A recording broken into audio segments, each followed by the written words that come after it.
pues iniciar esta reunión.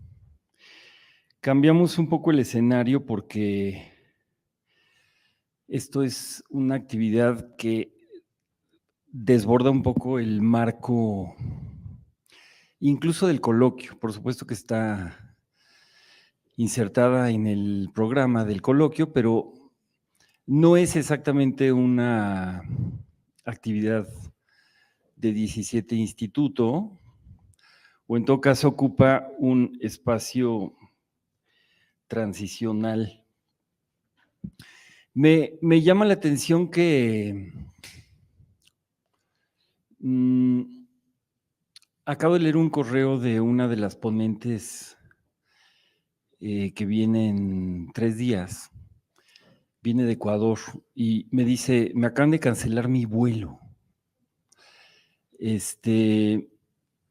Más temprano supe que otro de nuestros invitados, importantísimo, Daniel Koren, que es coordinador de este coloquio del Encuentro Brownstein, cayó con COVID.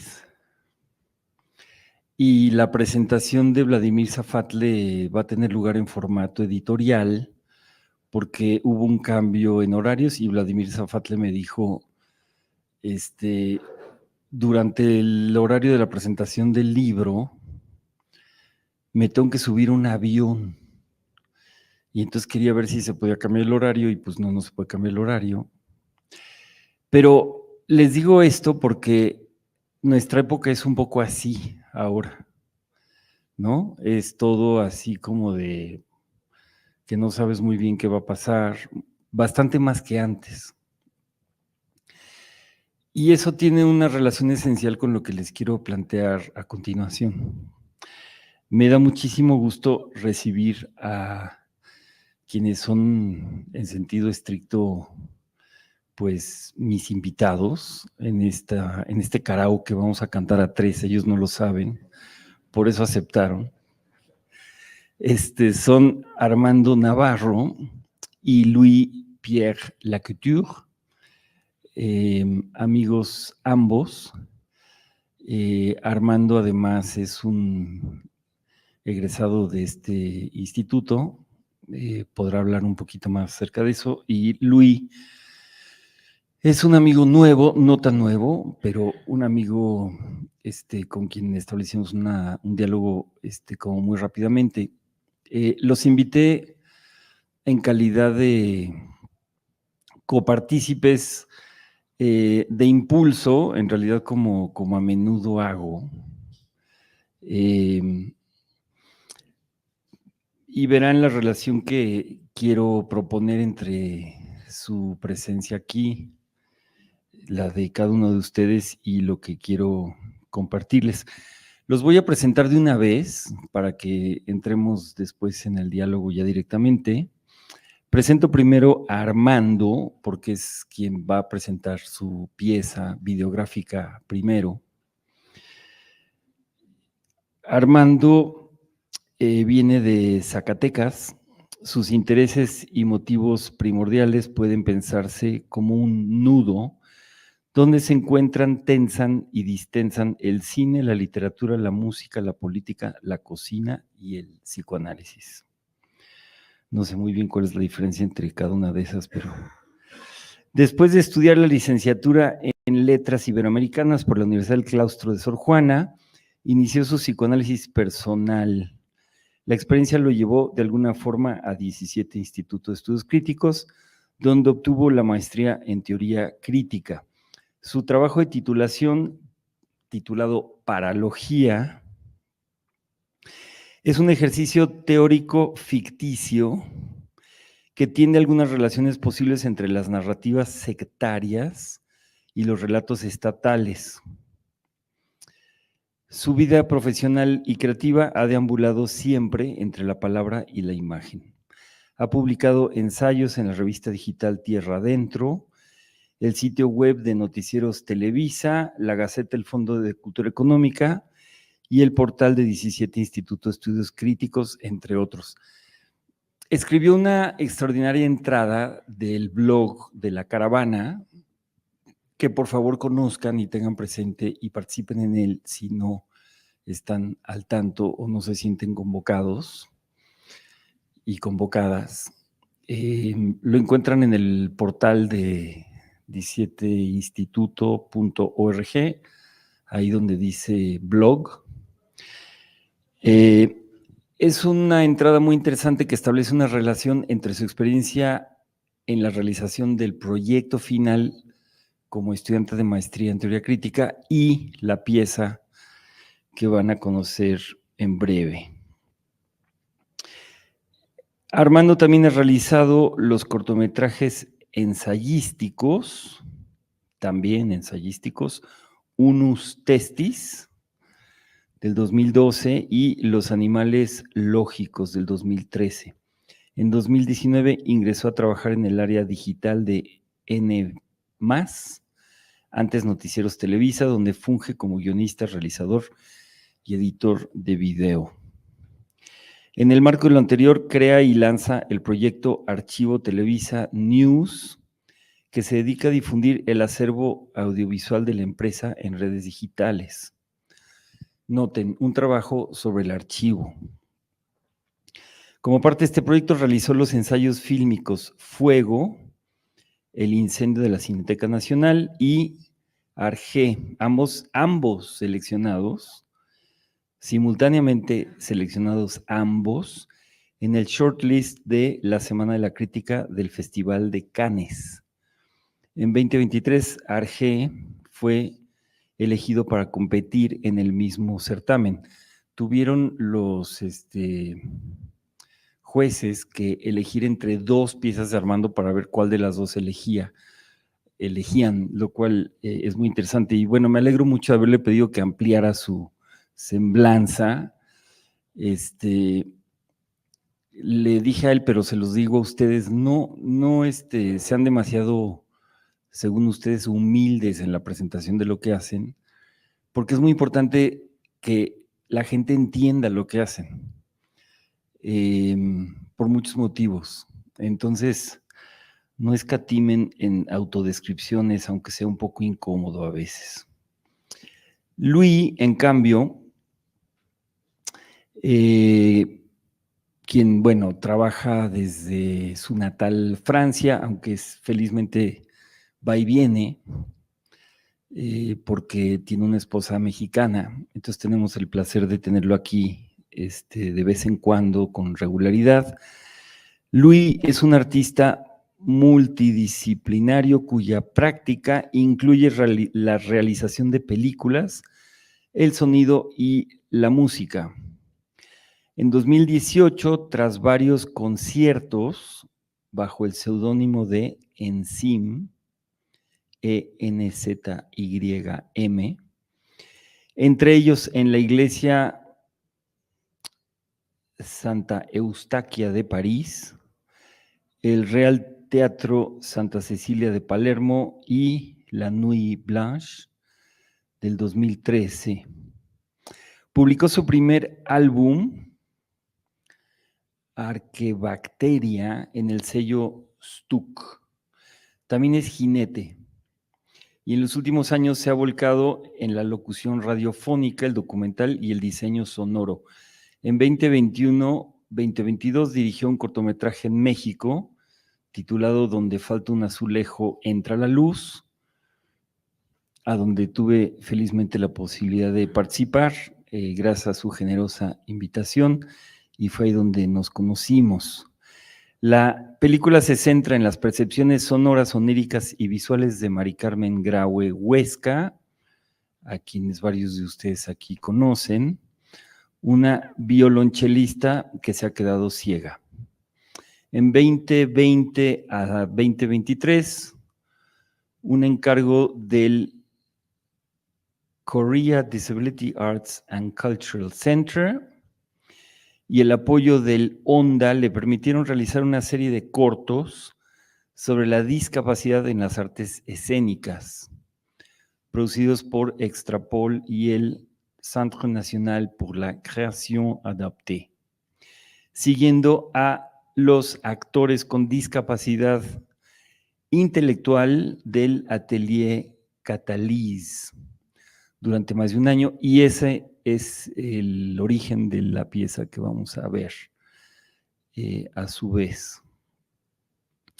En 2023 trabaja en Quartz Noir, un proyecto de esculturas sonoras a partir de cristales y otros elementos minerales, con el artista Matías, ¿cómo pronuncias? Tujage. Se escribe Tujage. Apoyado por el Centro de Arte Le Bel Ordinaire, 64. Todos los nombres contemporáneos, como ves, son muy complejos. Ya ven que hay hasta institutos que se llaman 17. Como ingeniero de sonido dirige talleres de cine y su trabajo ha recibido el apoyo, bueno, de diversas agencias importantes en Francia. También ha recibido apoyos en México, vía la Embajada de Francia, etcétera. Entonces, bueno, verán que cada uno singularísimo, creo que se ven los vasos comunicantes ya entre ustedes dos, y creo que entre el resto de nosotros, de una forma curiosa. Bueno, ¿por qué los he invitado? ¿Y qué tiene eso que ver con el horizonte promisorio del ensamble crítico, que es el tema de mi karaoke?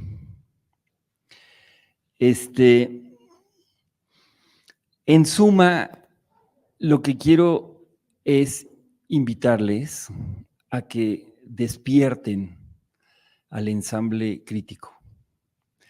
Quiero convocarles a que asimilen la enorme oportunidad que tenemos al ensamblarnos, y es algo que solo va a suceder si lo asumimos colectivamente. Además de ustedes aquí presentes y quienes nos escuchan en línea, este es un llamado que voy a reiterar infinidad de veces, ya lo he hecho, pero quiero hacerlo de nuevo y más, con mayor intensidad, porque veo cada vez más que realmente encuentra resonancia con muchos otros interlocutores, que estos otros interlocutores me hacen ver posibilidades que ni siquiera había yo mismo imaginado en relación con el ensamble, pero el ensamble solo va a existir si despertamos colectivamente al enorme potencial que tiene, y esa promesa del ensamble no es algo que yo venga a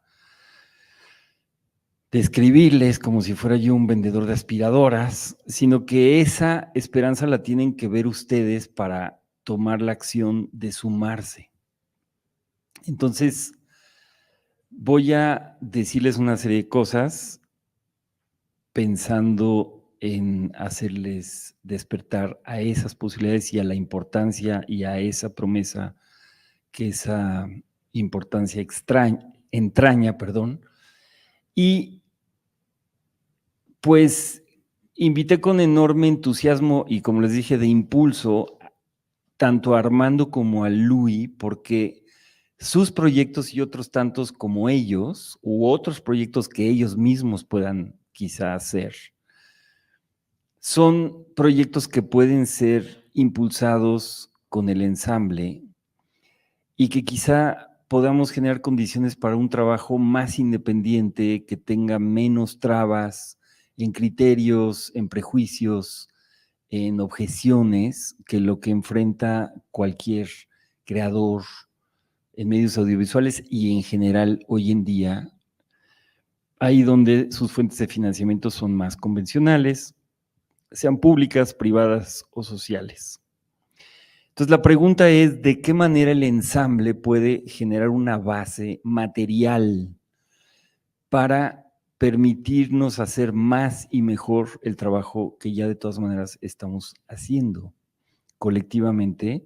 Por ejemplo, a través del Instituto 17, 17 Editorial, 17 Radio, pero tantísimas otras cosas que no necesariamente tienen que ver con la esfera de 17, sino con lo que ustedes, cada uno, quiera hacer, considere importante y pueda hacer resonar entre los miembros del ensamble.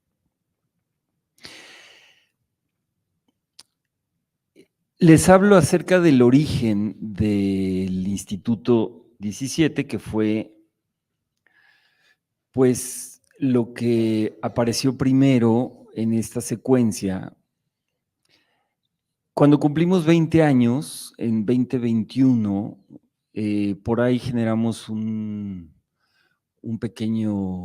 frase que decía, en 2001 hacía falta un instituto, en 2021 hace falta además una mutual. Es decir, que el ensamble viene a sumarse al instituto y el ensamble es una especie como de hijito del instituto, pero es un hijo que será más grande que el instituto y que está destinado a incorporar el instituto y ponerlo en relación con una serie de otras instancias, personas, instituciones, organizaciones, dentro y fuera de México, en América Latina y más allá. La idea original del Instituto 17 en 2001 estuvo orientada siempre por una enigmática mención que yo he venido neciamente insistiendo, que era la de que el instituto estaba orientado por un cierto lazo social.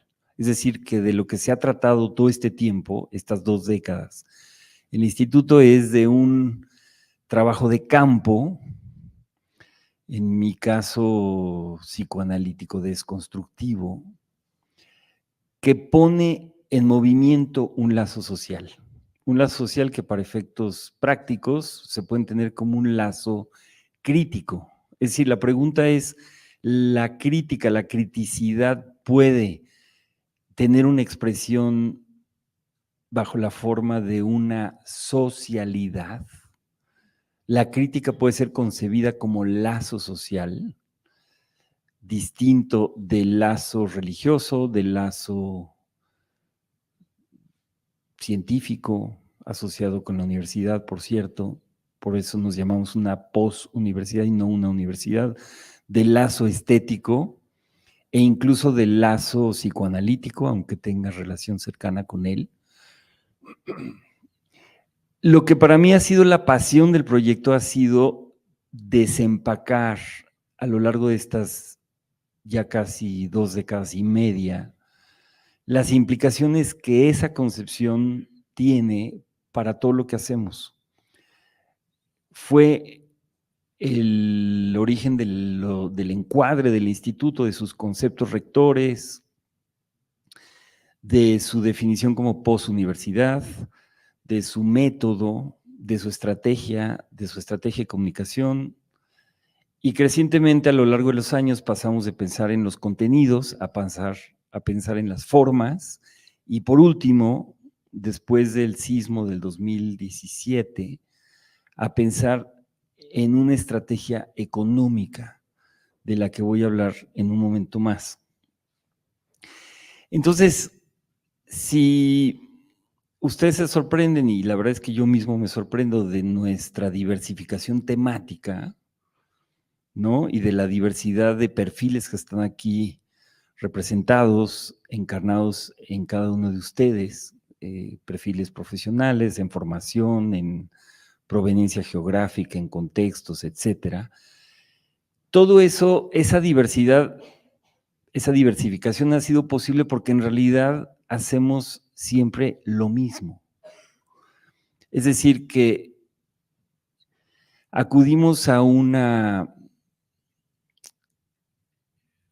visión, digamos, creativa de la crítica, que es una lógica generativa que puede, digamos, decantarse en muchas distintas direcciones trabajar con muchos temas distintos y con muchas disciplinas. Si nuestra gama metodológica fuera diversa, nos volveríamos locos, yo en primer lugar. Pero no es así, es decir, es una especie, y voy a usar la palabreja, es una especie de algoritmo recurrente que tiene una doble vertiente, instituyente además de subjetivante, y la experiencia ha sido ver qué tan lejos podemos llegar con eso y qué efectos reporta como un trabajo de campo, que es lo que este proyecto ha sido para mí, en nuestras distintas actividades, programas, proyectos, iniciativas y demás. Siempre es una especie de experiencia de laboratorio, de puesta a prueba de este método. Y lo más interesante para mí es que en realidad después de casi 25 años tenemos un muestreo muy amplio de los efectos de este llamado algoritmo. Y entre muchos otros, y es motivo de enorme felicidad para mí, están sus proyectos, sus investigaciones, que en realidad, siendo cada una distinta, no siempre ni en todos los casos, pero a menudo, en efecto, se puede documentar, digamos, el rastro de esa metodología en lo que ustedes hacen. Quizá no estén al tanto de esto y no tienen por qué estarlo. De hecho, a veces la gente se sorprende cuando les digo que hay una receta detrás del Instituto 17, aunque parezca que no. Y uno de esos frutos es, de hecho, el proyecto de Armando. Entonces, quisiera enseguida pedirle que introduzca brevemente su video, que lo veamos y que después podamos tener un intercambio. Todo va a poder ser en esta ocasión solamente más breve de lo que quisiéramos, pero bueno, bastará una probadita. Recuerden que esto es un karaoke. Entonces, Armando, cuéntanos un poco de ti, de la pieza que vamos a ver, como en son de introducirla antes de que la veamos. Mejor ¿verdad? Gracias, Benjamín. Estoy muy contento de estar aquí con todos ustedes. Gracias por la invitación, Benjamín. Gracias por la amistad que correspondo, obviamente desde lo más honesto y genuino de mí mismo. Y más allá de que esta reunión en la que estamos aquí rebase los términos institucionales, cosa que me encanta porque amo ser parte de un germen llamado el hijo de lo que ha acontecido estos casi 25 años, el instituto tiene una importancia radical para mí, muy profunda, no solo porque aquí hice la maestría, sino porque el trabajo fue muy intenso y muy digno de amor. Y pues nada, el cortometraje que vamos a ver, Arqué, es parte del proyecto del que habló Benjamín, que yo fundé hace casi 5 años, Archivo Televisa News, que hoy por cuestiones de marketing nos obligaron a rebautizarlo como N más Archivo. Muy probablemente algunos de ustedes hayan visto una que otra de las piezas que se hicieron virales por allí. La pieza que vamos a ver a continuación la hice yo después de varios años de estar rumiando algo sobre el terremoto de 1985. Y ocurrió que el buen 19 de septiembre de 2022 yo quería estrenar esta pieza en ese canal, pero ese mismo día tembló y tembló muy feo, no sé si se acuerdan. Entonces todos los contenidos que teníamos preparados para nuestras redes, pues se fueron pues al diablo, ¿no? Y después vino la idea de mandar estos 2 cortometrajes a la Semana de la Crítica. Muy felizmente los 2 estuvieron en el shortlist, en la última lista de selección. Y creo que el horizonte primordial de esta película, en la superficie, es efectivamente una peli sobre el terremoto del 85 y sus efectos devastadores, no solo en la ciudad. Creo que aquello que viene como a dar el sentido último, porque yo llevaba muchos años tratando de hacer algo al respecto, fue pues el nacimiento de mi hijo, Tomás, ¿no? Allí donde yo soy una especie de enfermo del recuerdo y apenas estoy cerrando relaciones que empezaron hace más de 10 años, por primera vez en mi vida veo una página en blanco que es él, y creo que él fue como la luz y la guía para hacer esto que vamos a ver. Y pues nada, ojalá lo disfruten y recibiré con todo gusto sus comentarios y lo que me quieran platicar. Estoy muy contento de estar aquí. Sí, eso. Muchas gracias. Entonces, si quieren, bajen para que puedan ver el video en forma y corre videotape con Arge.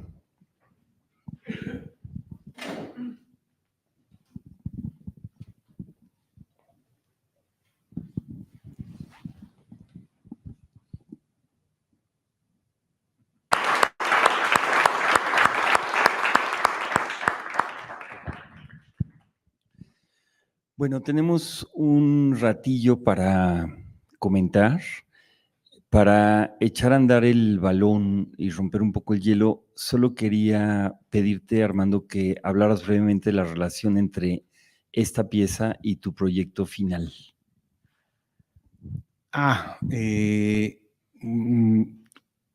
Justo estaba pensando, no leí otra vez el texto que escribí hace unos meses, pero eso me da chance como de improvisar un poco, ¿no? Y eso está bueno. Sobre todo pensando en la relevancia de la improvisación en el instituto. Creo que ambos, cuando pienso en lo que pasa en esta pieza desde mí, pienso que yo sin darme cuenta como que hice clic con muchas cosas de mi trabajo anterior.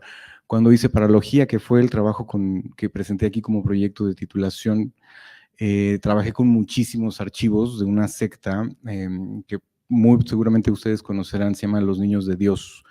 Me fui a ver su propaganda interna, o lo que queda de ella, además atravesada por la censura necesaria para difundirla, porque es una secta de, llamémoslo así, cristianismo sexual, que además promueve el sexo con niños. Pero me fui a ver su propaganda de video interna, y con todo ello hice un mapeo lo más grande posible para hacer una especie como de reensamblaje de su historia y de lo que hicieron acá en México.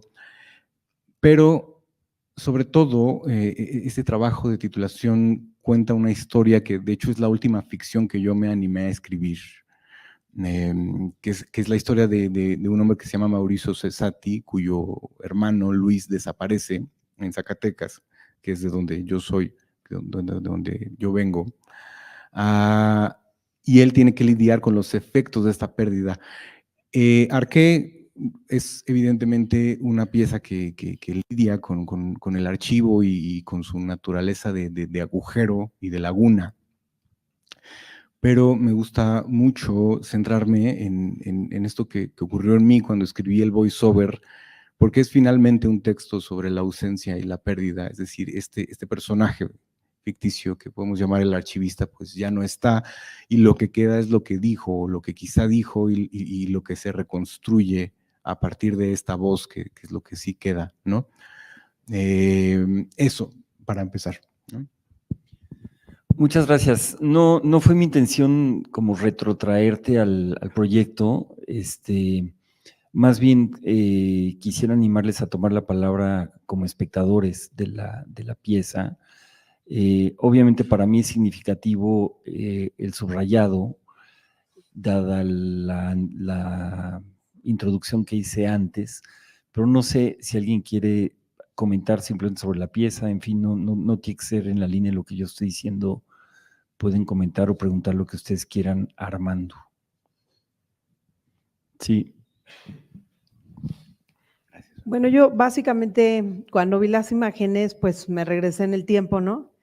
Y ese noticiero, cuando lo estábamos viendo, que empezaron a hablar así, y luego pues terminaron dejando todo, se salieron corriendo, ¿no?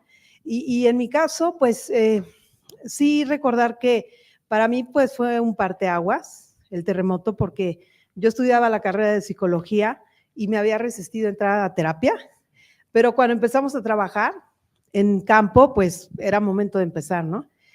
Sí fue muy impactante vivirlo. Y las imágenes que yo sacaría, que a mí me impactaron muchísimo, fueron las cortinas en los edificios caídos que se movían. Ya nada más quedaban ellas, ¿no? así. Esa imagen la recuerdo mucho. Muchas gracias. ¿Cuál es tu nombre, perdón? Soy Gabriela. Hola, Gabriela. Sí, creo que comparto mucho lo que describes como tu recuerdo. Yo, en realidad, primero, yo nací después del 85 y además no nací aquí, nací en Zacatecas, pero viví ese sismo del que estaba hablando Benjamín hace un rato. Y no solo eso, sino que una noche antes estaba viendo las noticias y pasó por ahí un bumper del simulacro y vi estas imágenes, o algunas por el estilo. Y cuando sentí el temblor, aquel que nos hizo sacudirnos en muchísimos sentidos, algo de lo que vino con mucha conmoción a mí fueron esas imágenes. Y algo de mí pensó, es que necesitamos esas imágenes, ¿no? Justo como necesitaremos eventualmente recuerdos como el tuyo, que es, si se me permite decirlo así, incluso casi tan hermoso, tan poético, de unas cortinas que quedan solas balanceándose, ¿no? La Entonces, colonia Roma, recuerdo, era por ahí más o menos. Cuando pues, se iba a dar la vuelta, ¿no? Porque no sabíamos qué había pasado. exacto, ese es justo el asunto, ¿no? ¿Qué pasó? Y elaborarlo tarda uno muchos años, ¿no? Sí, Muchas claro. gracias. Gracias, ¿eh? Gracias por esta pieza. Gracias a ti. ¿Quién más?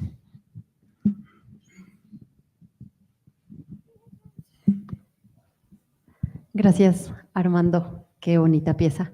Gracias. Yo quisiera preguntarte, cuando dices esas imágenes que necesitamos de un tiempo que no viviste, pero que necesitamos, me parece muy poderoso cómo las manejas con esa voz, con ese guión, ¿no?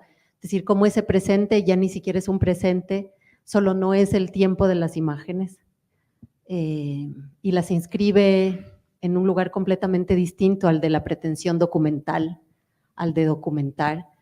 Y ahí me imagino también que pensaste mucho como en las imágenes, o sea, lo que no viviste y lo que podrías vivir, o digamos en esa posibilidad que trae el archivo sobre el futuro, ¿no? Sobre la futuridad, sobre la posibilidad diferencial del futuro, y cómo esa está presente en esa voz, ¿no? En esta mujer, ¿no? En este guión que construiste, que me imagino que es un texto tuyo, tratando de hablar de eso, ¿no? De ese como dolor sin tiempo. Muchísimas gracias. Sí, tienes toda la razón. Cuando yo pensé muy repetidas veces, e incluso creo que cuando tembló, necesitamos esas imágenes, obviamente eso se reduce a la función primaria de la utilidad documental, pero no es solo eso. Y cuando tengo que rebasar esa dimensión, ayer escuché un cachito de tu mesa, Andrés, entonces quizá a lo mejor podemos razonar algunas cosas. Lo pondría en los primeros términos que se me ocurre, es justo para no sentirnos tan solos ni tan abandonados en la espiral del tiempo y la infinitud, si es que eso tiene algún sentido. Pero sí, la cuestión de hacer quizá más de apapacho el futuro, y es ahí donde entra como la dimensión de un porvenir concentrada en un hijo, es decir, que esto pueda consolarlo a él o a alguien cuando esto vuelva a pasar, que va a volver a pasar, espero que en 30 años o más, pero va a volver a ocurrir.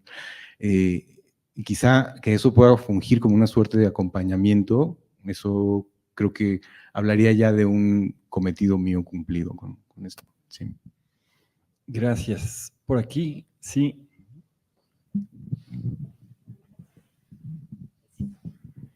Hola, Armando. Bueno, a mí me gustó mucho tu pieza y quería preguntarte sobre el sonido en ella, porque me llamó mucho la atención que hay escenas en las que el sonido, bueno, primero lo que más destaca es la voz, ¿no? Esa experiencia del archivo.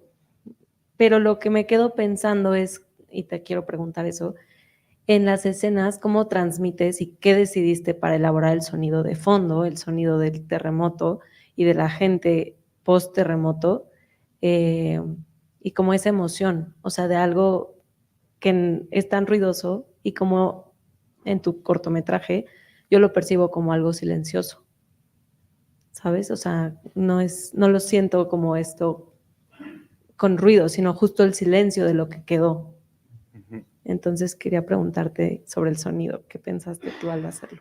No me había preguntado nunca esto que estás planteando.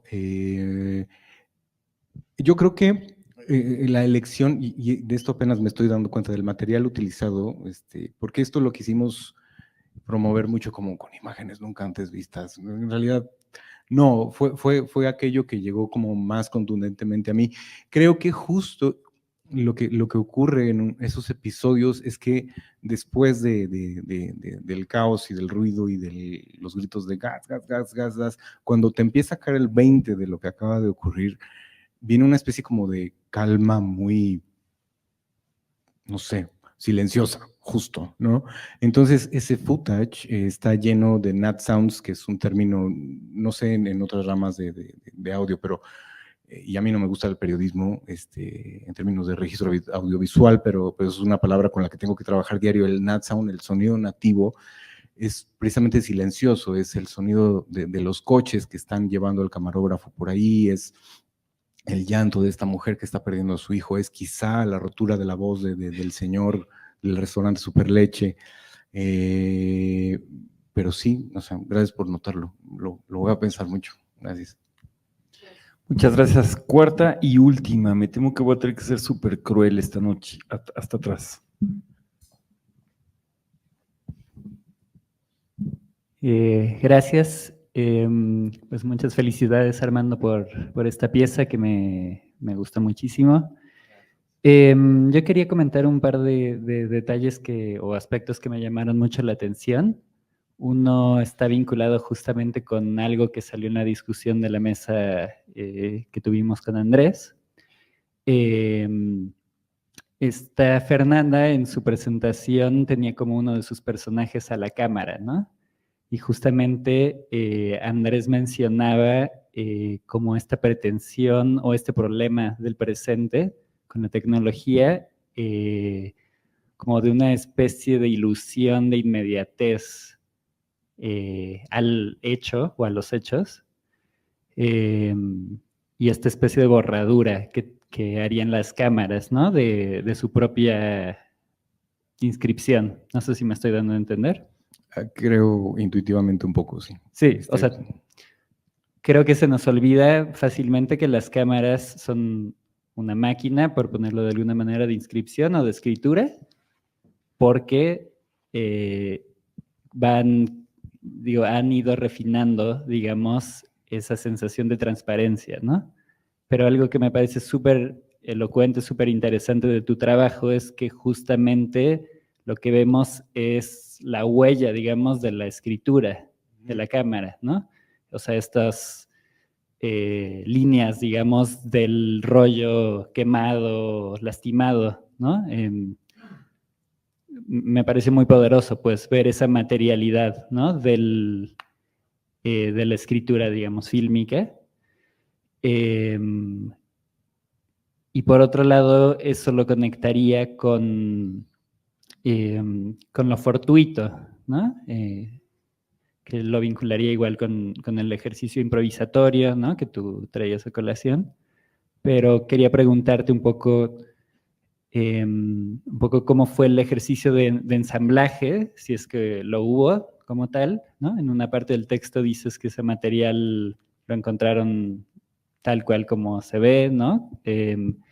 Entonces también me parece bien interesante eso, ¿no? Como, no sé, esa especie de pedazo, de un mosaico, ¿no? O de un cristal, como de un pasado un evento que además sabemos la carga o el carácter acontecimental que tiene en la historia del país, pero intervenido por el tiempo, y hay como un juego al mismo tiempo entre eso fortuito del material y tu propia voz jugando con eso azaroso, ¿no? A ver, si puedo ser un poco menos cruel, démosle el pilón a Iván y luego haces un comentario final. Vale. Bueno, una duda técnica. Precisamente hablando de esto que comentó aquí el compañero, es estos fragmentos en donde se ve la cinta como interrumpida, como sin imagen, y además hay silencio. Digo, no sé, ¿hubo alguna intención del acomodo en el montaje? Porque al menos a mí me dio momentos de sentir como sofocado, digo, me metió mucho, ¿no? Y, por otra parte, gracias también por la pieza, me siguen sudando las manos y yo no soy ni de Ciudad de México ni había nacido, solamente tengo familiares que se salvaron y por más no puedo evitar que me muera, ¿no? Muchísimas gracias. Sí, primero es muy importante para mí escuchar que hay algo personal o tan personal que está evocado por esto. La cuestión del soporte y digamos como justo el soporte material de la memoria es algo que me ha atravesado mucho, sobre todo desde que trabajo con los archivos de esta corporación maligna, ¿no? Y sobre todo con la forma en la que los tienen arrumbados ahí, pudriéndose desde hace 50, 60 años. Pero me interesaba sobre todo poner una especie de relación no unívoca, la ciudad hecha a pedazos, con la propia cinta, incapaz de representar lo que se registró alguna vez, ¿no? Eso en principio. Y justo el efecto de la asfixia, yo creo que es bastante deseable, por lo menos para mí como autor de esto. Entonces, sí. Y ya no me quiero extender más porque estamos... Bueno, como ven, es una probadita. Creo que la pieza merece un trabajo de fondo, una conversación de fondo y un espacio ampliado con respecto a este. Estoy seguro que podemos generarlo de un modo u otro. Entonces, volverá. Les pido un fuerte aplauso para Armando. Gracias, gracias.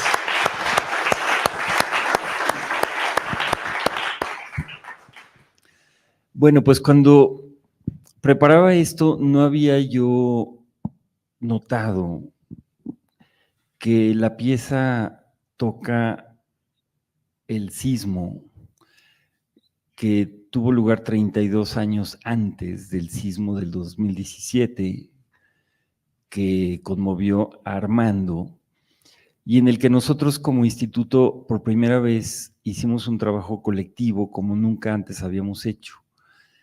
Estaba yo comprando una pala para ir a ver qué podía yo hacer en 2017, y de pronto me di cuenta que era absurdo lo que yo estaba haciendo, porque lo que yo tenía que hacer era ir a escribir un correo electrónico a la caravana y decirles, oigan, ¿por qué no juntamos unos fondos y hacemos algo más grande que lo que se puede hacer con una pala individualmente?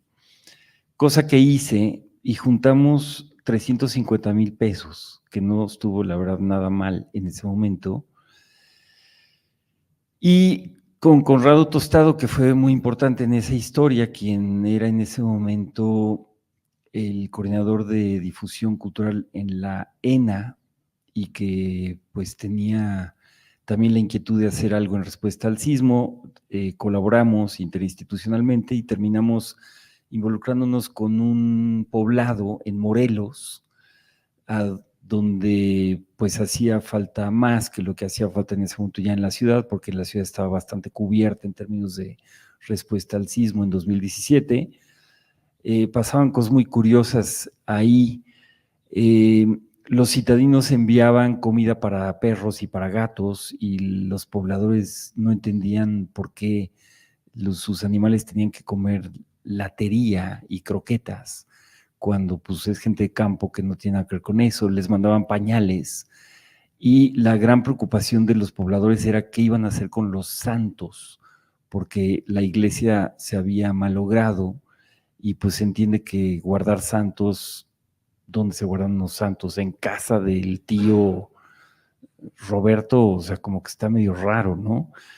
Entonces, esa experiencia que fue muy intensa y en que aprendí que es más fácil, a pesar de las apariencias, reunir fondos que ejercerlos bien, dio lugar a una especie como de momento de cuaje de muchos, muchos años. Les estoy hablando de por lo menos 10 años, 12 años de reflexiones sobre de qué manera podía el Instituto 17 y este tal algoritmo del que les hablo generar un concepto de interacción económica que fuese coherente con el proyecto, dado que, como sabemos, durante todos esos años no habíamos querido recibir subsidios, ni inversionistas, ni siquiera fondos de cooperación de un modo que nos hicieran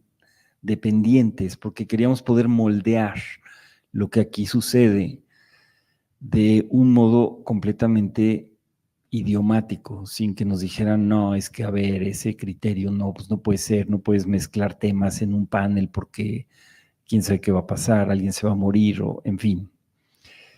Entonces, a partir de esa experiencia, surgió el concepto de la plataforma que ahora conocemos como Critical Switch, que es una plataforma que tiene la apariencia de una plataforma de fondeo colectivo, pero lo que hace no es simplemente fungir como un cochinito para recibir dinero, sino que es una máquina generadora de comunidades o de colectividades, es un enlazador social, y lo uso para resonar con la noción de lazo social que está en el origen del proyecto. Y como tal, lo que quiere movilizar es esa increíble energía social que es precondición de las transacciones económicas, es lo que los economistas llaman la confianza, pero es mucho más que confianza, o sea, es lazo afectivo, relaciones personales, fidelidad, un montón de cosas. Además de que nos dimos cuenta, en buena medida, creo yo, por qué las plataformas de fondeo no suelen funcionar muy bien ni en México ni en América Latina. Me refiero a las plataformas de fondeo comerciales, los voy a llamar, que sí funcionan en el norte global. No funcionan, según yo, por dos motivos. Primero, porque hay menos dinero circulante entre nosotros, y segundo, porque no tenemos la cultura de expresar nuestras preferencias culturales y políticas con nuestra cartera, como sí sucede en Texas o en Wyoming. ¿Qué hacemos nosotros? Hacemos una fiesta y al día siguiente, crudos, ya compadres con los antes desconocidos, preguntamos, bueno, a ver, ¿qué hacemos? Y a partir de eso, es decir, en el vínculo de esa relación personal, digamos, la economía viene por añadidura y como una especie de consecuencia. Critical Switch trabaja en el orden del anudamiento de los afectos, voy a decir, antes que en la consecución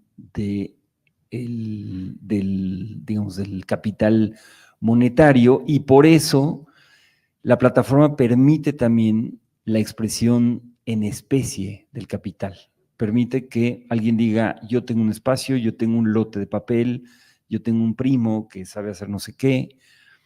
Permite el trabajo voluntario, permite el trabajo precio amigo, permite los honorarios profesionales o permite las sociedades mercantiles puras y duras. O sea, la plataforma no tiene un prejuicio acerca de cuál es el mejor modo asociativo económicamente para que un proyecto vaya adelante. Después de concluir la plataforma que concebimos y diseñamos y programamos a lo largo de 4 años, nos dimos cuenta que la verdadera pregunta interesante era, además de la plataforma, ¿qué pasaba con el conjunto de comunidades específicas en torno a iniciativas concretas, ¿no? Es decir, algo así como la comunidad de comunidades. Y esa comunidad de comunidades es hoy el ensamble crítico. Todos esos proyectos particulares, aunque sean muy distintos, comparten ciertos elementos, tienen una atmósfera en común, así como sucede en el coloquio con estas presentaciones que son de campos aparentemente disociados y que conversan de manera muy fluida, como ya pudimos felizmente vivir en este par de días. Y entonces la idea es que el ensamble crítico está justamente nutrido por esa diversidad y por esa sumatoria de universos más puntuales. El ensamble, por supuesto, necesita modos de simplemente promover la relación entre sus miembros para que la gente se conozca, se hagan amigos, se hagan parejas o que suceda lo que vaya a pasar. Que tenga un espacio de intercambio de bienes y servicios para que la gente pueda decir, pues quieres llevarte una copia de ARG, pues aquí está el archivo, el disco, etcétera, o la puedes proyectar, digamos, a cambio de un pequeño monto, en tales condiciones, etcétera. Es decir, que estos proyectos que generan productos puedan efectivamente entrar en contacto con otros en son de un intercambio de productos y servicios. Entonces, hoy el ensamble tiene 3 niveles: el nivel de la relación, el nivel del intercambio y el nivel de las nuevas iniciativas, y hemos ido afinando cómo es que cada uno de esos niveles funcionan. Originalmente imaginamos establecer 3 plataformas, cosa que hicimos: una red social llamada Mutual, el mercado flotante, que es el espacio de intercambio, y Critical Switch. Nos dimos cuenta de lo obvio, y es que administrar las 3 es demasiado. Entonces nos vamos a concentrar solo en Critical Switch y vamos a soltar para que otros administren el espacio de intercambios y el espacio red social, por fuera de Facebook, además de adentro, para quien no quiera estar en Facebook. Y el tema de la tienda o el mercado flotante incorporará dentro de un esquema más grande la posibilidad de que tú puedas enviar productos, digamos, por paquetería de una manera profesional que evidentemente nos rebasa en nuestras propias capacidades. Entonces, hemos ido madurando el tema y recientemente habilitamos que es un grupo, una sección de la plataforma Patreon, para que tú te puedas suscribir formalmente al ensamble, volverte miembro del ensamble, y el primer objetivo es llegar a tener 5,000 miembros. Hoy tenemos 16 pioneros que pagan 60 pesos al mes, que es lo que cuesta. Algunos de ellos pagan más, pagan 100, pagan 200, pagan 300, pagan 500, a cambio de beneficios en su relación con 17 Instituto, o simplemente porque quieren apoyar lo que estamos haciendo en tiempos que son muy duros para todos económicamente y que son también duros para el instituto. Entonces, apreciamos enormemente el apoyo que recibimos por esa vía.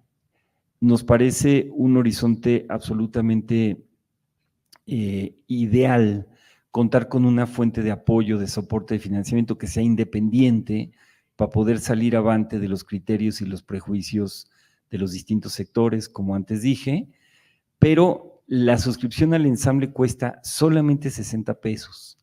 Y la idea es que la caravana histórica del instituto, que somos 6,000 personas que hemos interactuado en la máquina de escribir, y los 110,000 que hoy nos siguen en redes sociales, en nuestra red principal, si sumamos las demás, deben ser como unos 130,000, que el 5% de esos 130,000 se interese en el ensamble, lo pueda apoyar y podamos hacer de este núcleo de la caravana formada por el instituto a lo largo de casi 25 años, algo así como la marcha para encender un motor más grande, que es el del ensamble, que tendría un alcance continental, que puede virar además después al inglés y que puede generar muchísimos productos y servicios, muchísimos beneficios, directamente incluso económicos,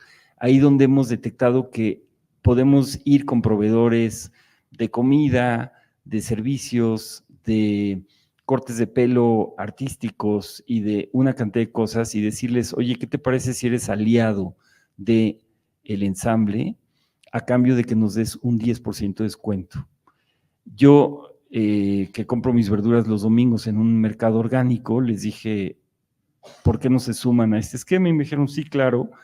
Desde luego que yo personalmente, por ese descuento del 10%, voy a ahorrarme mucho más que 60 pesos al mes. ¿Me explico? Es decir, es un esquema que tiene un interés y un beneficio económico inmediato, además de ir construyendo esta comunidad más amplia que puede generar una plataforma que fortalezca a lo que voy a llamar todavía la sociedad civil frente al Estado y al mercado en tiempos de enorme precarización, en particular para los sectores cultural, académico y social, que son los sectores predominantes entre nosotros y nuestros interlocutores. Quiero dar ahora lugar a la pieza de Louis. Las dos piezas, la de Armando y la de Louis, por su temática, por su orientación, por su calidad, me parece que podrían ser perfectamente iniciativas que fueran apoyadas desde Critical Switch por el ensamble crítico y públicamente por quienes se adhieran al ensamble crítico. Entonces, del mismo modo, bienvenido, Louis, gracias por aceptar y cuéntanos algo de tu pieza para dar lugar a su proyección. Gracias, Benjamín. Buenas tardes, buenas noches. Sí, mira, no mencionaste la pieza que hicimos, que grabamos juntos con Mari Carmen Graue, la chelista ciega, y bueno, no imaginaba que iba a ir hasta hoy nuestro diálogo y tal vez más lejos como comentas, así que me felicito de este inicio un poco azaroso hace un poco más de 2 años. Y sí, pues gracias por el interés que Beatriz y tú y el Instituto manifestaron en esta pieza. Se llama Rien que le souffle du vent, en francés. Y bueno, sería tan solo el soplo del viento, pero no estoy nada seguro de que sea como una traducción tan adecuada, es como un poco literal. Pero básicamente es una frase, miren, es un video corto grabado con actores con discapacidad intelectual, se llama l'Atelier Catalyse. Y bueno, Rien que le souffle du vent es una frase de uno de ellos, se llama Guillaume. Y básicamente todo el texto que se oye es de su pluma. El coloquio se llama El paso a la escritura, entonces era como un tema un poco de ellos en ese periodo. Yo lo filmé entre 2021 y 2022. Cómo se pasa a la escritura, cómo se pasa a ser autor, siendo pues en esa situación frágil, incluso unos de ellos no saben escribir o leer, y aún así pues aún así escriben, y sí, que te digo, es un poco desordenado todo eso, pero sí empezó, como le mencionaste, con un encargo de una institución coreana, y luego hubo como, pues sí, como se entabló una relación. Realmente la primera filmación con Vincent, con el camarógrafo, estamos nos dimos cuenta de que estamos asistiendo a algo como muy fuerte, muy, muy bello. Luego las 2 editoras que trabajaron conmigo sobre los videos de encargo también se enamoraron de Catalyse sin haber ni siquiera convivido con ellos. Y bueno, es sin duda documental porque básicamente es como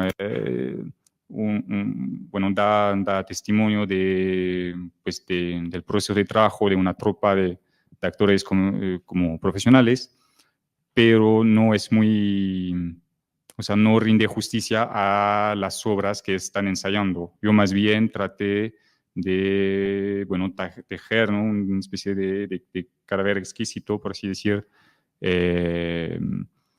con sus textos, que sí que me eran muy llamativos por una preocupación metafísica muy profunda, muy grave, es que también tiene que ver con eso de este homenaje, ¿no? a un colega fallecido que es este coloquio. De hecho, Rien que le soufflions es lo que dice Guillaume, como hablando de lo que espera él sentir al momento de adelantarse al más allá, como no sentir más que al soplo del viento y estar en una forma de paz. Y bueno, o sea, es muy lindo, son discapacitados y aún así tienen estas preocupaciones por su fin y el más allá. Y, o sea, no es por la discapacidad mental, que son personas como simples, sencillas. Y sí, para terminar, yo quise con estos extractos de ensayos como rendirles un poco de no sé, como el lado opaco, como misterioso que tiene por su expresión, pues su condición especial. En la realidad, las obras como de encargo de las instituciones eran, pues, daban más luz a este lado. En la realidad era muy cordial, a veces eran muy chistosos, o sea, son una tropa, realmente es como una pequeña sociedad.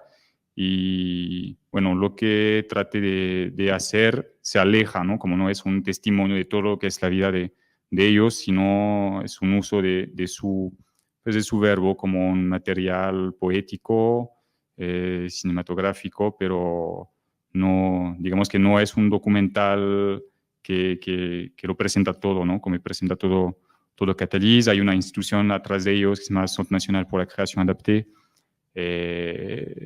Bueno, que no, o sea, no era mi tema, ¿no? Pero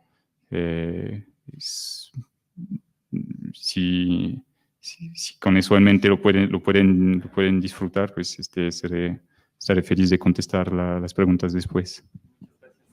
Tiene una duración un poco mayor, ¿no? ¿Cuánto dura? 15 minutos. Ok, entonces, muchísimas gracias por la introducción y si quieren desciendan para ver la pieza en forma y vamos a proyectar, por favor, con subtítulos automáticos del francés al español. Gracias. Preguntas, comentarios para Luis.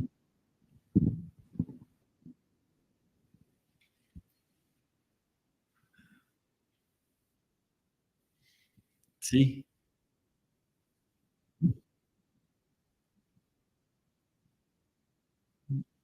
Gracias. Realmente es un comentario muy rápido.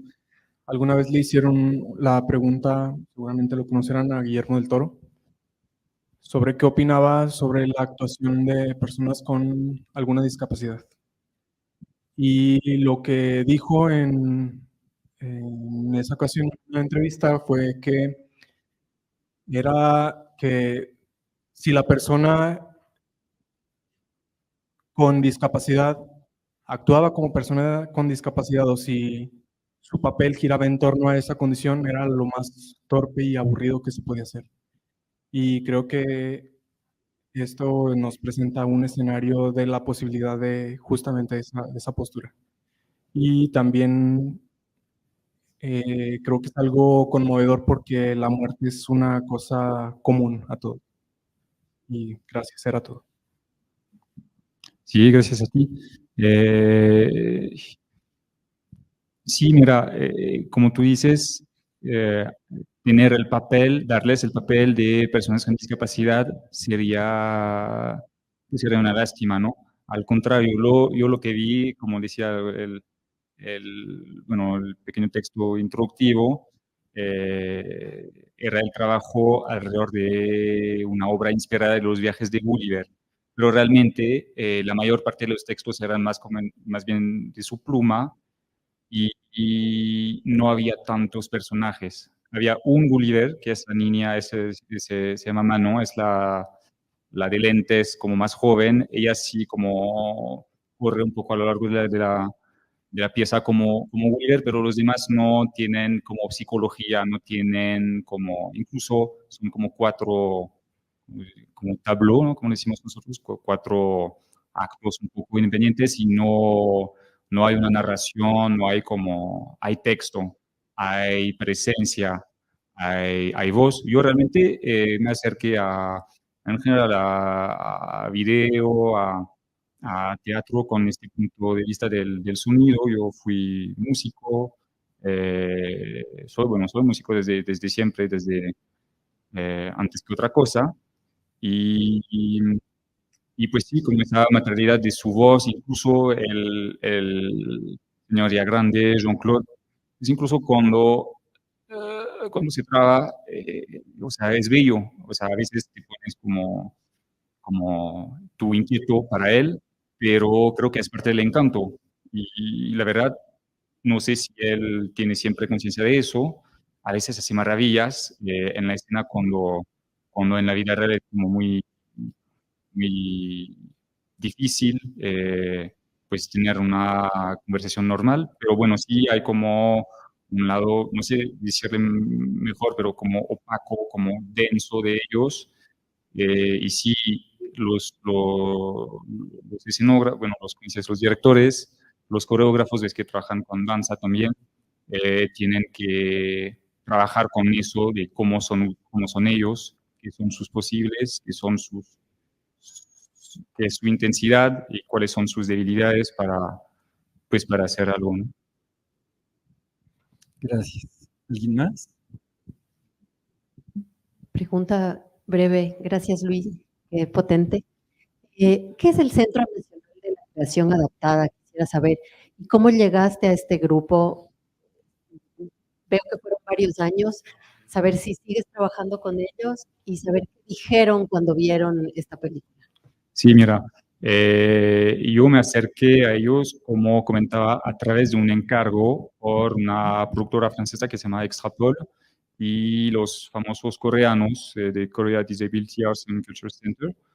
Y luego se entabló la relación porque más allá de lo que habían como encargado los coreanos, que de hecho tenían este interés de cómo es un centro nacional sobre este tema, porque no sé qué tan claro sea o sea, que son las buenas palabras aquí bueno, en español y en México, pero creación adapté es esta idea de que la creación, el acto de crear tiene que ser adaptado al público y a también artistas con discapacidad. De hecho, la señora del suéter azul de lentes es Maggie Marin, es una coreógrafa como destacada desde como los años 80 en Francia y, y ella, o sea, transformó su pieza, pues como probablemente más conocida que se llama Baby, para ellos y realmente fue, pues no sé si sacrificios pero sí era esta idea de que, ok, ellos, unos no, o sea, para contar es como todo un tema o para recordar una cadena de movimiento, eh,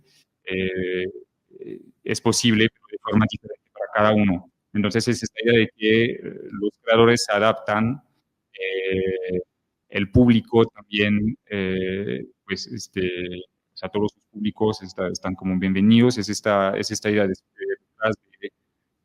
este escudo rimbombante del Centro Nacional de la Creación Adapté.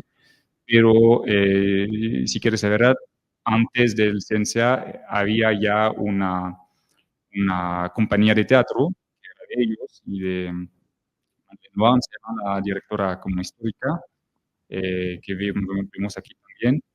Y sí, no sé si te contesté, pero básicamente el CNCA es como la continuación, ahora ya con una ambición un poco más grande de esta compañía que desde siempre ha trabajado con comediantes con discapacidad. Gracias. ¿Quién estaba ahí? Isaías. Hola Luis, aquí siguiendo un poco lo que comentaba Benjamín hace un momento de la invitación que hacía para extender las semblanzas, pues te pregunto, teniendo en cuenta también que tu obra audiovisual anterior fue la de Mari Carmen, la chelista ciega, ¿cuál es tu interés en trabajar el tema tema de la discapacidad en este formato audiovisual. Hola Isaías, qué gusto verte. Isaías, de hecho, participo también en esta pieza, es un músico destacado que trabaja con Mari Carmen Graue. Yo la verdad no tengo como un tema muy intelectualizado de la discapacidad. Lo que me interesaba con Mari Carmen Graue había dos cosas. Este video que grabamos juntos era como en el marco de un proyecto alrededor del sueño, y yo tenía esa curiosidad como músico, como persona, bueno, como sensible al sonido, sonidista, que es la vida sonora y onírica de la gente que no tiene como el input, ¿no? Como dicen en las neurociencias, pues de la visión, de imágenes que entran en el día. Eso era como un poco el motor de pensar en la ceguera y tratar de hacer algo con eso. Con Catalyst, te soy sincero, yo fui, bueno, me conmovió mucho, me enamoré de ellos, hice otras como entrevistas, cosas con gente de danza o de teatro con discapacidad, y no me llamaron tanta la atención. Y de hecho, ya como derribo un poco, pero es un punto un poco fuerte de ellos, del Centro Nacional, que no son como los comediantes de Catalyst, no están en terapia. Hay que hacer algo con ellos para los directores, coreógrafos invitados, eh, pero no es como que forzosamente la discapacidad tiene que estar en escena o ser visible en el campo artístico como a todo precio. Es más bien, ellos son individuos, de hecho, tienen personalidades y discapacidades muy distintas.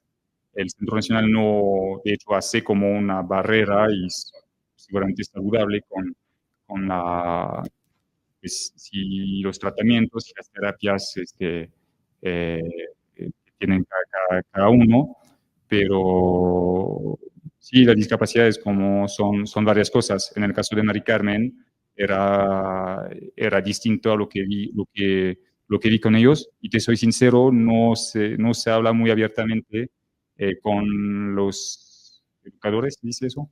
Con los educadores, con la institución de temas psiquiátricos, y tampoco los directores que trabajan con ellos no tienen esa preocupación como pues sí, terapéutica. Es un poco lo contrario. Sí, Ricardo, ¿y alguien más quiera? Dale, Ricardo. Ok, pues qué increíble pieza, Luis. Muchísimas gracias. También me fascina la pieza que hiciste con Mari Carmen, que he tenido el gusto de conocer, y bueno, es una persona increíble y tu pieza es magnífica. Hay un par de cosas que me gustaría mencionar. La primera es como frente a tu pregunta de si hay algo parecido a la creación adapté en México. Lo más parecido que se me ocurre son las funciones relajadas, que es una iniciativa ahí que empezaron a hacer en la Secretaría de Cultura, el INBA, y la idea es, digamos, se crea un contexto o un ambiente donde personas con cualquier condición de discapacidad, y sobre todo pensando en gente que esté dentro del espectro autista, digamos, pueda disfrutar un concierto, una obra de teatro, una pieza de danza, ¿no? Entonces hay varios ahí como puntos que tienen que seguir, ¿no? En cuanto al uso de luces, por ejemplo, ¿no? No hacer cambios muy abruptos. Los actores y las actrices están prevenidos de que puede haber reacciones ruidosas, ¿no? Entre la audiencia, de que la gente se puede subir al escenario, ¿no? En fin, como una función donde hay varias elementos que permiten que cualquier persona o en cualquier condición pueda ir a la función y disfrutarla, ¿no? Sabiendo que pueden pasar muchas cosas, digamos, imprevistas y que en un contexto, digamos, tradicional de arte, pues no serían, o serían vistas, digamos, con malos ojos, ¿no? Y por otro lado, pues obviamente se me ocurren más bien ejemplos concretos de grupos de teatro, con actores, actrices ciegos, ¿no? Como Teatro Ciego, ¿no? Que va dirigido a una audiencia mixta, ¿no? También Sonido y Verbo, en el caso de La Sordera. Bueno, eso por un lado. Por el otro, quería decirte que me pareció bien potente, me quedé pensando en la etimología de la palabra teatro, ¿no? Al ver tu película, tiene que ver con el mirar, y ese mirar común, ¿no? O mirar de lo común. Y creo que algo, o una situación, digamos, problemática que suelen vivir muchas personas con discapacidad es justamente esa falta de mirada de las otros, ¿no? Los normales. Sobre todo en México, cuando nos encontramos frente a cuerpos extraños o cuerpos otros, como que una respuesta típica es no mirar a esa persona. Entonces me parece bien interesante que estos otros cuerpos, estos otros sujetos, justamente asuman un espacio como el teatro donde sus cuerpos, con sus diferencias, ¿no? Y la belleza que implica y todo, es como visibilizada o puesta en ese primer plano, ¿no? Y ya nada más quería compartir eso y quizá agregar que vuelve evidente un poco el trabajo de esta compañía, que discapacidad finalmente es un término que tiene que ver más con el contexto social, ¿no? Más que con la condición específica de las personas, ¿no? O sea, hay diferencias en los cuerpos, en cómo percibimos distintos estímulos o cómo funciona el pensamiento, pero realmente lo que hace que tengan discapacidad es como condiciones sociales que discapacitan a esa persona, ¿no? Muchas gracias. Un cierre de tu parte, Luis. Sí, sí, mira, sobre eso de los cuerpos diversos, es como Bernardo Monte, el coreógrafo que vemos dirigiendo el calentamiento inicial, y luego lo vemos en la pieza más coreográfica. Sí me compartía eso de que el señor Jean-Claude sí tiene un cuerpo que evoluciona, que tal vez envejece o que, bueno, que cambia más rápido que otros. Y sí, eso es como algo fuerte de ellos, porque él es como desde el inicio, que es decir, desde como los años 90, y ahora ya no te sé decir qué edad tiene, pero parece más grande de lo que es realmente. Entonces, esto pues sí, del cambio de la edad, del cambio del cuerpo, es como es más grande con ellos, y pues, sentido de la finitud, ¿no? Como creo que lo tienen muy fuerte, o en todos casos su trabajo y el trabajo de los artistas que colaboran con ellos, pues nos hace ver con fuerza.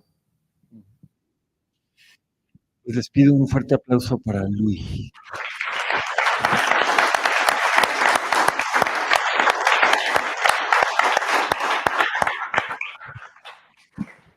Bueno, en nuestro contexto, esto lo menciono para quienes están aquí por primera vez, se inserta dentro de una larga secuencia que hemos explorado en relación con arte y discapacidad, que ha encabezado Beatriz Miranda desde el área de estudios críticos de la discapacidad.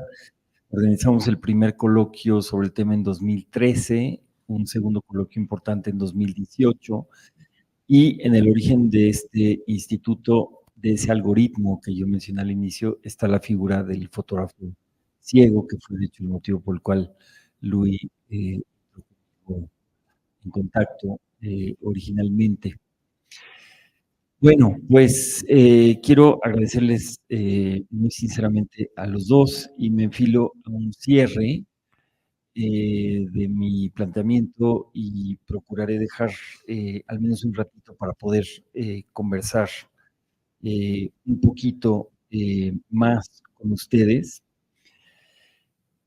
Les hacía un llamado a despertar al potencial del ensamble crítico, al potencial colectivo del ensamble crítico, al potencial que puede tener para llevar adelante sus propias iniciativas, al potencial que puede tener para impulsar las iniciativas de otros que ustedes consideren importantes, al potencial que tiene que nuestra caravana, que está más clara de lo que hacemos en 17, pueda activarse y pueda activar después una población más amplia, que esta población más amplia pueda hundir internacionalmente, regionalmente, para hacer una mutual que pueda darnos más fuerza frente a nuestros estados y frente al mercado, algo que nos hace falta y que es urgente, colectiva y directa y también, individualmente. Quiero hacerles un llamado a despertar a la posibilidad de habitar un colectivo que no esté regido ni por ideales ni por marcas de identidad, que no sea familiar, que no sea vinculada a toda clase de, pues, cartabones sociales de distintos tipos, los clásicos, los religiosos, los de clase, los culturales, los históricos. Es decir, una colectividad que esté regida por la lógica de este lazo social crítico que pueda reunir singularidades, así como hemos visto durante tantísimos años que es posible hacer en el propio Instituto 17, en estos eventos mismos. Quiero llamarles a despertar la posibilidad de entender que el ensamble en realidad no es una idea nueva, lo único que estamos haciendo es desplegar hacia el exterior del instituto lo que hemos aprendido a hacer adentro, en tantos sentidos, también económicamente, también con nuestros intercambios en especie, con estudiantes, la forma en que hemos ido aprendiendo a no resolver nuestra economía completa solo con dinero, sino también en especie. Quiero llamar su atención y llamarles a despertar con respecto a posibilidades como cajas de ahorros, toda clase de operaciones financieras que me han explicado que pueden llevar incluso a la instalación eventualmente de una institución financiera de tipo bancario que pueda apoyar, financiar, solventar toda clase de situaciones personales y colectivas que pueda invertir en los proyectos que nos parecen importantes. Quiero ya hacerles un llamado a despertar a la relación sinérgica que puede haber entre el instituto, un lugar para pensar, para escuchar, para crear, y el ensamble como un lugar de implementación posible, y la dialéctica que se puede establecer entre ambos, donde pensamiento y praxis se interpelan recíprocamente. Y como instituto, dado la escala que tenemos, que es pequeña, nunca hemos tenido más de 100 estudiantes de posgrado. El total de nuestros estudiantes quizá haya sido el máximo 300 en un momento dado, si sumamos los de extensión. Hemos constatado la posibilidad de tener influencia en otras instituciones dentro y fuera de México, en conceptos, en prácticas, en ofertas, en programas. Si hemos logrado eso con el instituto, tanto mayor motivo podríamos lograrlo con un ensamble mucho más robusto, mucho más numeroso, mucho más potente materialmente.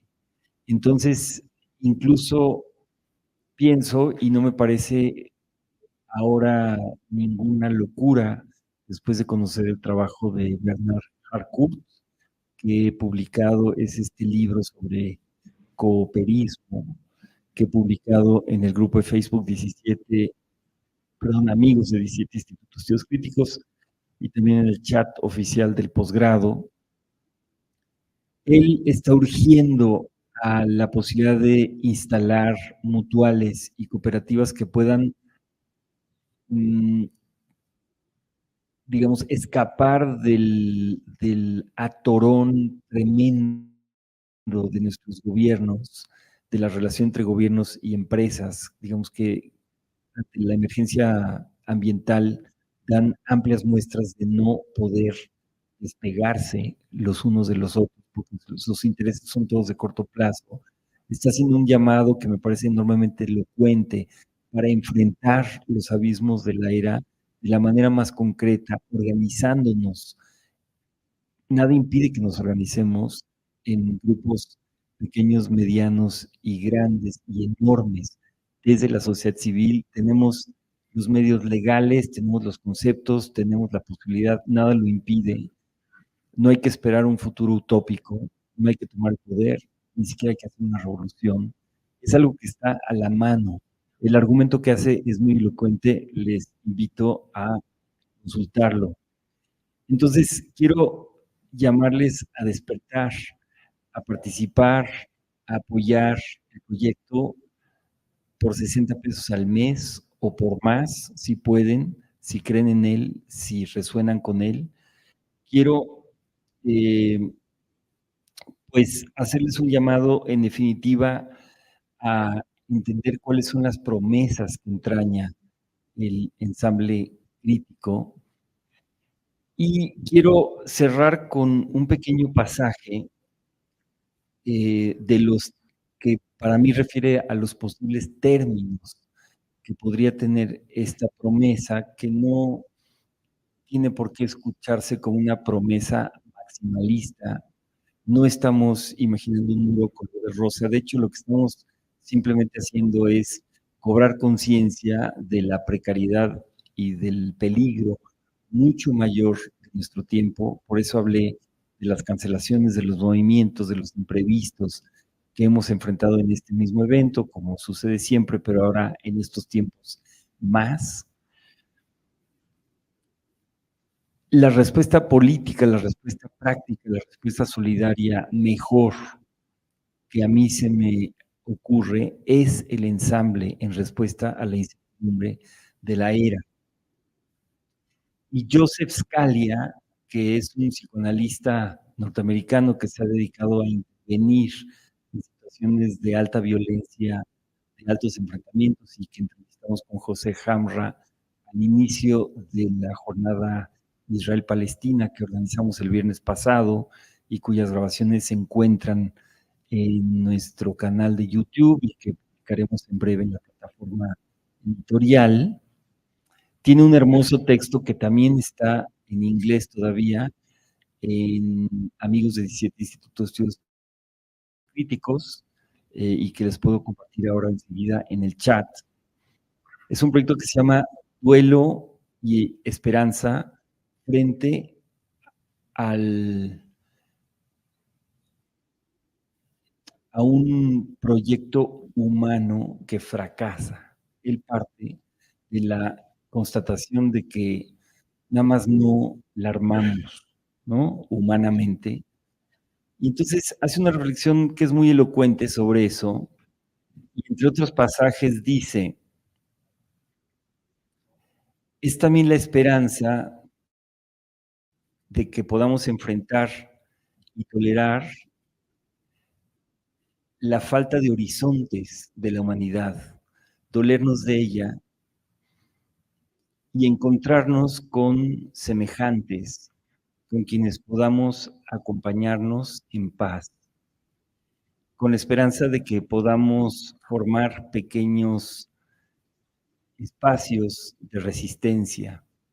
Es la esperanza de experimentar lo mejor del arte, de la belleza, que podamos valorar en el hacer comunidad, en la creación de mundos con otros que se duelen y que al mismo tiempo pueden trascender ese duelo. Muchas gracias.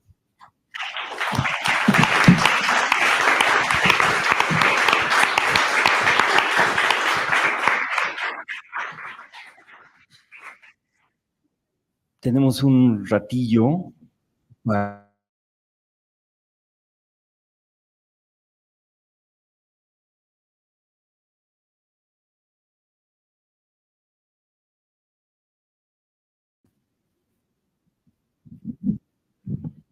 Buenas noches, ya. Yo nada más quiero felicitarlos, de verdad. Para mí es la primera vez que estoy en un foro así. Creo que las películas, los cortometrajes, tuvieron un sentido muy conmovedor, los dos. Honestamente, lo felicito a usted por hacer esta convocatoria.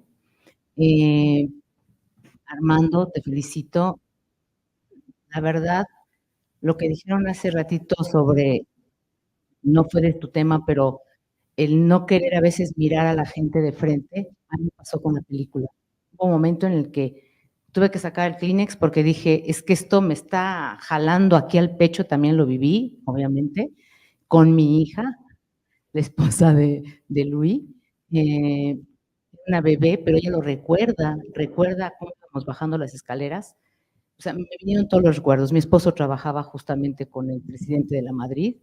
O sea, yo creo que fue algo demasiado fuerte, pero a la vez me hizo volverme a simbrar en que no tenemos que olvidar para seguir viviendo verdaderamente, viviendo. Y el tema de Luis, realmente lo admiro por esa capacidad, esa conexión que tiene, con la sensibilidad que tiene. Es un músico que para mí tiene manos, él dice que mi hija tiene manos de oro, pero él tiene las manos de oro en el piano. Realmente me llegó muy fuerte también. Y sí es verdad, creo que son temas que los hacemos de lado y es momento para mirar, es momento para agradecer, es momento para contribuir, lo digo también. Bueno, pues es lo que quiero expresar esta noche, que en verdad me voy muy conmovida.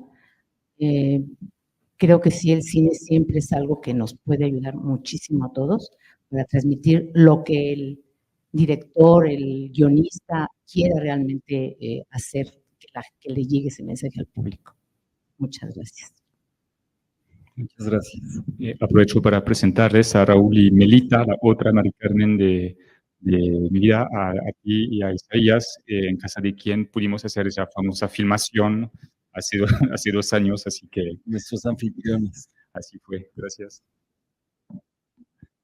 Muchas gracias. ¿Alguien más?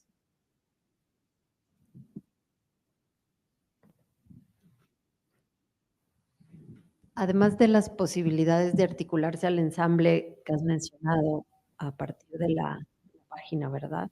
A la que se remite directamente desde la del 17. No, es a través de la plataforma Patreon. Ajá. Y poco a poco haremos que sea todo más claro, pero accedes a Patreon y buscas el grupo de 17 institutos. Además de esa forma, digamos, por ejemplo, muchos de nosotros hacemos parte o trabajamos con otras organizaciones, que el rato que amplías esta posibilidad de la caravana o del ensamble crítico, por ejemplo, a las finanzas, a la caja de ahorro, pues ahí habrían unas capacidades que se pueden sumar, digamos, para elaborarlo, incluso para desarrollarlo. ¿Cuáles serían las maneras prácticas en que eso se podría llevar a cabo? Digamos, ¿qué has pensado? Como porque me imagino 1000 posibilidades, mientras más gente y más organizaciones y cada uno de nosotros, aparte de los amigos e individualmente, tendremos un montón de ideas cuando te escuchamos hablar. ¿Cuál sería la manera de articularse en ese sentido? Muchas gracias. Agradezco tu pregunta porque deja en claro además que esto no es algo que vayamos a poder hacer en México y no en otros lados, sino que se puede hacer en todos los lados a la vez. Es una especie de unión social y económica administrada desde el ciberespacio, que por lo tanto puede encarnar en cualquier territorio en general. Se pueden incluso proponer aliados, proveedores de bienes y servicios en cualquier lugar. Tú puedes ir con tu proveedor de verduras en Quito y decirle, oiga, ¿no le gustaría ser aliado del ensamble crítico a cambio de un 10%? Cuando yo hablé con los míos, les dije, oigan, pero esto va a tardar un poco en crecer, no os voy a poder traer muchos clientes de inicio. Me dijeron, no nos importa, Benjamín, porque tú nos vas a dar difusión y eso nos va a servir a nosotros, nos fortalece pertenecer a una red más amplia, bueno, etcétera. Eso puede pasar en Quito, puede pasar en Bogotá, puede pasar en Tierra del Fuego, puede pasar en cualquier lado. Para contestar concretamente tu pregunta, hay por lo menos 3 maneras. Individuos y organizaciones pueden proponer iniciativas, pueden proponer productos y servicios en el mercado flotante, pueden socializar en la mutual. Creo que nos vamos a deshacer de tanto nombre y todo será el ensamble y sus distintas facetas. Por cierto, me di cuenta que mareo a la gente con tanto nombre. También pueden volverse aliados, pueden, digamos, sumarse a los vínculos con el ensamble a cambio de este 10%, o pueden, como el Instituto 17, volverse parte del ensamble, brindar ese 10% de descuento a los ensamblados y tener los beneficios de la relación, el intercambio y las nuevas iniciativas que cualquiera va a tener como parte de su membresía del ensamble. Entonces, como son tantas posibilidades, claro que tenemos que ir paso a pasito, pero bueno, yo estoy a la orden con eso. Trabajo felizmente con Pablo Caicero, aquí presente, y hemos tenido, digamos, 3 equipos previos desde el 2018, y eso va a crecer. Entonces, poco a poco tendremos más para ir canalizando inquietudes, propuestas, vínculos y demás. Pero todo lo que ustedes quieran proponer es bienvenido, y su paciencia para que podamos irle dando forma de manera paulatina también será muy bienvenida. Pero lo que dices es totalmente cierto y es el espíritu mismo del ensamble. ¿Alguien más? 1 minuto más. A la 1. Bueno, continuaremos con aclaraciones, encuentros, intercambios, conversaciones, discusiones sobre todo lo que tiene que ver con esto. Agradezco especialmente a mis queridos invitados que han engalanado esta noche. Espero que sus proyectos les hayan inspirado con respecto a lo lejos que podemos llegar con proyectos a los cuales apoyemos, artísticos. Pido un fuerte aplauso.